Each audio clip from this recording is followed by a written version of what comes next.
Kasi acting lang yung ginagawa namin. Dahil, dati sumasali ako sa mga pelikula, nag-extra po ako dati. Eh, syempre, gusto ko maging artista rin yung anak ko dati. O kaya, ngayon, paglaki niya... Huwag mo nang bilugin ang utak ko, Joy. Dahil hindi ako katulad ni Marge. Alam mo kung bakit ganun si Marge? Bulag na siya dahil sa sobrang pagmamahal niya sa inyo ni Felix. Alam mo, dinidiplomasya ko lang kayong dalawa. Alang-alang kay Marge. Huwag kang magkakamali, Joy. Nay, magtatalo na naman ba tayo? Bakit? Para ano pa? May mahihita ba ako sa'yo? Alam niyo naman po pala eh. Sana wag niyo po akong pagdudahan.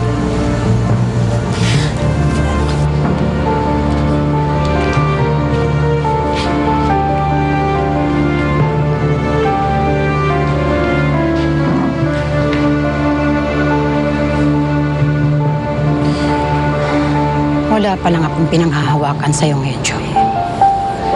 Pero alam kong may tinatago kang lihim sa anak ko. Sana mali ako, Joy. Dahil kapag nalaman ko ang lihim mo, sisiguraduhin ko sa'yo pagsisisihan mo lahat ng panluloko mo sa anak ko si Marge.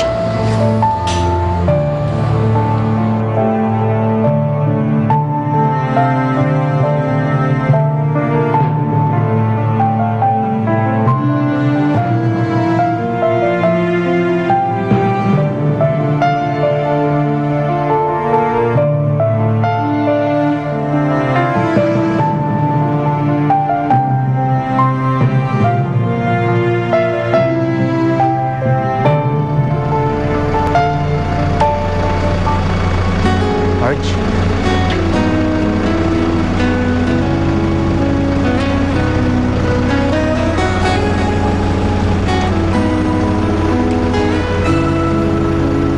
Marieta.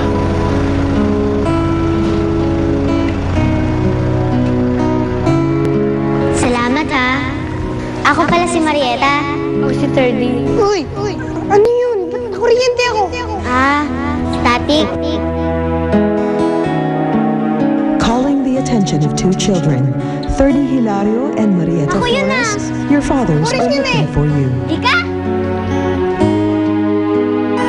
Di ba sabi mo noon, gusto mo maayos mo muna lahat para matahimik ka na. Marge, malapit na mangyari yun. Pagkatapos, pwede na tayong pakasal. Hindi ko marami pa ako kailangang ayusin. Marge, kung ano man yun, tutulungan kita. Sabay natin harapin yung mga gumugulo dyan sa isip mo. Kahit ano mangyari, hindi tayo iwan.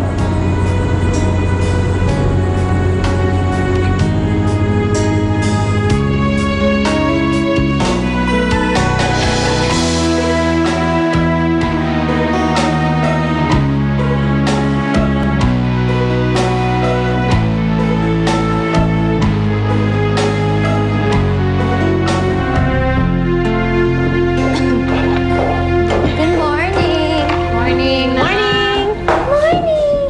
Halika. Ate, baka may gusto mo. Okay lang yan. Nak, sigurado ka pa papasok ka? Oo, ate. Huwag ka kaya mo na pumasok. Mabsit ka kaya mo na. Mabuti pa, Marge, mag-resign ka na lang. Nay, kailangan ko magtrabaho. Kailangan ko buhayin yung mga kapatid ko. Ayoko na magsalita, Marge.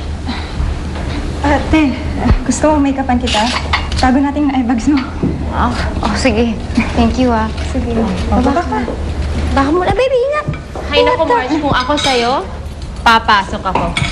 Kasi kung pagpipiestahan ka lang ng mga kismosang tao doon, dapat nandun ka para maipagtanggol mo ang sarili mo, no? Sita! Nak, hindi ka dapat magpaliwanag sa kanila doon. Nay, wala naman akong pakialam kung anong sasabihin nila sa akin, no? Ang sa akin lang, kaya ako papasok. Dahil syempre, nagbabaka sakali ako magkita kami ni Rigo. Baka makapag-usap kami. Syempre, umaasa pa rin ako na maayos namin to.